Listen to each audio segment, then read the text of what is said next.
A series LCR circuit containing an inductor of 1.5 Henry, a capacitor of 35 microfarad, and a resistor of 50 ohm is connected to AC source of 200 volt and 50 Hz. Calculate the impedance and power factor of the circuit. Here, this is our LCR circuit. ಈ L C R ಸರ್ಕಿಟಲ್ಲಿ ಏನು ಕೊಡಲಾಗಿದೆ, ಇಂಡಕ್ಟರ್ದ inductance ಎಷ್ಟದ 1.5 henry ಅದ. ಅದೇ ರೀತಿ ಇಲ್ಲಿರುವ ಕೆಪಾಸಿಟನ್ಸು 35 microfarad ಅದ. ಇಲ್ಲಿರುವ ರೆಸಿಸ್ಟೆನ್ಸ್ ಎಷ್ಟದಂತೆ 50 ಓಮ್ ಅದ. These are connected in series. Okay, applied voltage ಎಷ್ಟದ? Applied voltage 200 volt and frequency ಎಷ್ಟದ? 50 ಹರ್ಟ್ಸ್ ಅದ. ಏನು ಮಾಡಬೇಕಂತೆ? Here you need to calculate the effective opposition offered by these components. ಅಂದರೆ Z impedance is equal to question mark. ಅದರ ಜೊತೆಯಲ್ಲಿ power factor that is cos of phi is equal to question mark. Okay, ಏನು ಮಾಡಬೇಕ್ರಿ? ಈಗ given ಕೊಟ್ಟಿರೋದನ್ನ ಬರೀರಿ. First ಇಂಡಕ್ಟರ್ದ inductance ಕೊಡಲಾಗಿದೆ, that is L is equal to 1.5 henry. ಕೆಪಾಸಿಟರ್ನ ಕೆಪಾಸಿಟನ್ಸ್ ಕೊಡಲಾಗಿದೆ, that is C is equal to 35 microfarad. Okay, micro ಅಂದರೆ ಗೊತ್ತಾಗುತ್ತೆ ನಿಮಗೆ 10⁻⁻⁶, ರೈಟ್?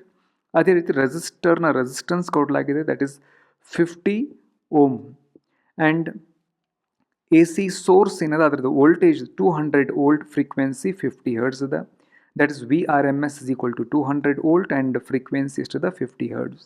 ಏನು ಮಾಡಬೇಕಂತ? Calculate the impedance. ಅಂದರೆ impedance Z is equal to question mark and power factor of the circuit, that is cos of phi is equal to question mark.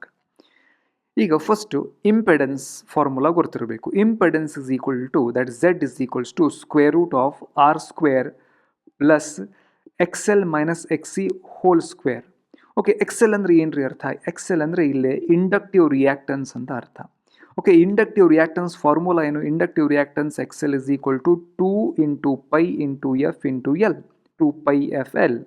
Okay, substitute ಮಾಡೋ ವ್ಯಾಲ್ಯೂನ 2 as it is ಬರೆದಿರಿ ಇಲ್ಲೇ. Okay, pi value ಗೊತ್ತು, that is 3.14. Frequency ಕೊಡಲಾಗಿದೆ, that is 50 hertz. Frequency that is 50 hertz. And ಇಂಡಕ್ಟರ್ದ inductance L ಕೊಡಲಾಗಿದೆ, that is 1.5 henry. Here ಇಂಡಕ್ಟರ್ದ inductance ಎಷ್ಟದ? 1.5 ಹೆನ್ರಿ. ಆ್ಯಂಡ್ ಮಲ್ಟಿಪ್ಲೈ ಮಾಡಿರಿ, 2 into 3.14 into 50 into 1.5 ಮಾಡಿರಿ. ಕ್ಯಾಲ್ಕುಲೇಟರ್ ಮಲ್ಟಿಪ್ಲೈ ಮಾಡಿರಿ, you will get XL is equal to 471 ohm. ಇದೇನಿದು? XL, that is inductive reactance. Next ಏನು ಮಾಡಬೇಕೀಗ? XC ಕಂಡುಹಿಡಿಬೇಕು. ಹಾಗಂದ್ರೆ ಏನ್ರಿ? That is capacitive reactance. Capacitive reactance X subscript C is equal to 1 divided by 2 pi F into C ಅಂತ ನಾವು ಬರೀತೀವಿ. Okay, substitute ಮಾಡೋಣ ವ್ಯಾಲ್ಯೂಸ್ಗಳನ್ನು. Here 2 as it is 2 substitute ಮಾಡಿರಿ.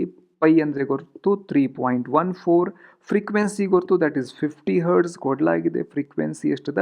50 hertz ಅದ. ಮತ್ತು ಕೆಪಾಸಿಟನ್ಸ್ ಎಷ್ಟದ? ದಟ್ ಈಸ್ 35 into 10⁻⁶ ಫ್ಯಾರಡ್ ಅದ. Okay, ಅದನ್ನೇ ಸಬ್ಸ್ಟಿಟ್ಯೂಟ್ ಮಾಡಲಾಗಿದೆ ಇಲ್ಲೇ. ಎಫ್ ಸಿ ಇದ್ದಲ್ಲೇ ದಟ್ ಈಸ್ 35 into 10⁻⁶. ಓಕೆ, ಈಗ ಈ 10⁻⁶ ಮೇಲೆ ಹೋದರೆ ಏನಾಗುತ್ತೆ? ದಟ್ ಇಸ್ 10⁻+6 ಆಗುತ್ತೆ. ಆ್ಯಂಡ್ ಮಲ್ಟಿಪ್ಲೈ ಇದೇನು? 2 into 3.14 into 50 into 35 ಮಲ್ಟಿಪ್ಲೈ ಮಾಡಿರಿ, ಯು ವಿಲ್ ಗೆಟ್ 10990 ಬರುತ್ತೆ. ಓಕೆ, ಆ 10⁻+6 ನಾನು ಹೀಗೆ ಬರಿತೀನಿ. 1 ಬರೋದು, ಅದ್ರ ಮುಂದೆ 1 2 3 4 5 6 6 0. Okay, divided by 10990. ಆ್ಯಂಡ್ ಇದನ್ನು ಡಿವೈಡ್ ಮಾಡಿದಾಗ ಯು ವಿಲ್ ಗೆಟ್ 90.99. ಅಂದರೆ ಏನು ಬರಿಬೋದು? That capacitive reactance X subscript C is equal to 91 ohm ಅಂತ ಬರಿಬೋದು. Okay, impedance. ಓಕೆ, ನಿಮಗೇನು ಬಂತು ಈಗ? ಹಿಯರ್ XL ಬಂತು, ಆನಂತರ XC ಎರಡೂ ಬಂತು. ಇಂಪೆಡೆನ್ಸ್ ಫಾರ್ಮುಲಾ ಗೊತ್ತದ? Impedance that is equal to square root of R square plus XL minus XC whole square ಅಂತ ಬರೀತೀರಿ. XL ವ್ಯಾಲ್ಯೂ ಗೊತ್ತು. XL ವ್ಯಾಲ್ಯೂ ಎಷ್ಟಿತ್ತು? 471. ಆ್ಯಂಡ್ XC ವ್ಯಾಲ್ಯೂ ಕೂಡ ಗೊತ್ತು, that is 91. And R value that is given. R value ಎಷ್ಟದ? 50 ohm ಅದ. Okay, ಅವೆಲ್ಲ substitute ಮಾಡ್ತಾ ಇದ್ದೀವಿ ನಾವು. ಹಿಯರ್ R ಇದ್ದಲ್ಲೇ 50, XL ಇದ್ದಲ್ಲೇ 471, XC ಇದ್ದಲ್ಲೇ 91 ಸಬ್ಸ್ಟಿಟ್ಯೂಟ್ ಮಾಡಿದ್ರಿ. ಓಕೆ, R ಅನ್ನು ಅಂದರೆ 50 ಸ್ಕ್ವೇರ್ ಮಾಡಿರಿ, 2500 ಆಯಿತು. 471 ಮೈನಸ್ 91 380 ಆಯ್ತಿದು. ಓಕೆ, ಅದನ್ನು ಸ್ಕ್ವೇರ್ ಮಾಡಿರಿ. ಅದು ಸ್ಕ್ವೇರ್ ಮಾಡಿದರೆ ದಟ್ ಈಸ್ 1,440 ಬಂತು. ಓಕೆ, ಎರಡನ್ನು ಆ್ಯಡ್ ಮಾಡಿದ್ದೀವಿ, ಎಷ್ಟಾಯಿತು? Square root of 146,900. ಇದನ್ನು ಸ್ಕ್ವೇರ್ ರೂಟ್ ತೆಗೆದ್ರೆ you will get Z impedance equal to 383.27. That is the ಏನಿದು impedance of the circuit 383.27. And power factor cos of phi is equal to R by Z ಬರೀತೀರಿ. Z ಗೊರ್ತದ, R ಕೂಡ ಗೊರ್ತದ. ಇದು cos of phi R by Z ಹೇಗೆ ಬಂತ್ರಿ? ಇದು ಕೂಡ ನಿಮ್ಗೆ ಗೊರ್ತದ. ಸೀದಾ ಈ L C R circuit phasor diagram ನೀವು ನೋಡಿದರೆ, ಸಿ ದಿಸ್ ಟ್ರಯಾಂಗಲ್, ಈ ರೈಟ್ ಆ್ಯಂಗಲ್ ಟ್ರಯಾಂಗಲ್ ನೋಡ್ಕೊರಿ. ಈ ರೈಟ್ ಆ್ಯಂಗಲ್ ಟ್ರಯಾಂಗಲಲ್ಲಿ cos of phi is equal to, you can write base ಏನದ ವಿ ಆರ್ ಅದ, ಡಿವೈಡೆಡ್ ಬೈ ಹೈಪೋಟೆನಸ್ ಏನದ ವಿ ಆರ್ ಎಮ್ ಎಸ್ ಅದ. ಓಕೆ, ವಿ ಆರ್ ಅನ್ನು ನಾನು ಏನು ಬರಿಬೋದು? ಐ ಇಂಟು ಆರ್ ಬರಿಬೋದಾ? And V R M S ನಾನು ಐ ಇಂಟು ಝೆಡ್ ಬರಿಬೋದಾ? I cancel, cos of phi is equal to R by Z.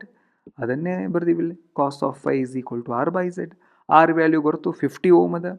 Z impedance just calculate ಮಾಡಿರಿ 383.27 ಅಂತ ಹೇಳಿ. ಆ್ಯಂಡ್ ಇದನ್ನು ನೀವು ಕ್ಯಾಲ್ಕುಲೇಟರ್ ತೊಗೊಂಡು ಡಿವೈಡ್ ಮಾಡಿರಿ, 50 ಡಿವೈಡೆಡ್ ಬೈ 383.27 ಮಾಡಿರಿ, you will get 0.13. That power factor ಏನದ cos of phi, power factor is equal to 0.13. Okay, ಕೇಳಿದ್ದೇನು ಹಿಯರ್ ಕೇಳ್ತಾ ಇರೋದೇನು ಕ್ವಶನಲ್ಲಿ, ಕ್ಯಾಲ್ಕುಲೇಟ್ ದ ಇಂಪೆಡೆನ್ಸ್. ಇಂಪೆಡೆನ್ಸ್ ಎಷ್ಟು ಬಂತು ನಮ್ಮದು?